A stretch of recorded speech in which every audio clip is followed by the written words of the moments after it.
म बालेन्द्र शाह नेपालको सार्वभौम सत्ता र राजकीय सत्ता नेपालको सार्वभौम सत्ता र राजकीय सत्ता नेपाली जनतामा निहित रहेको नेपाली जनतामा निहित रहेको नेपालको संविधान प्रति पूर्ण वफादार रही सत्यनिष्ठापूर्वक प्रतिज्ञा गर्दै ईश्वर, देश र जनताको नाममा शपथ लिन्छु कि प्रधानमन्त्री पदको जिम्मेवारी प्रचलित कानूनको पालना गरी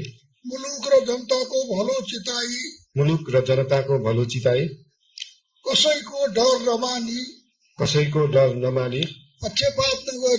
पक्षपात नगरी पूर्वाग्रह वा खराब भावना नलिई इमानदारीका साथ गर्नेछु र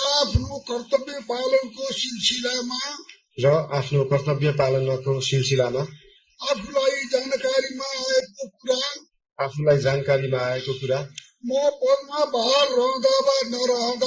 म पदमा बहाल रहँदा वा नरहँदा जुनसुकै अवस्थामा पनि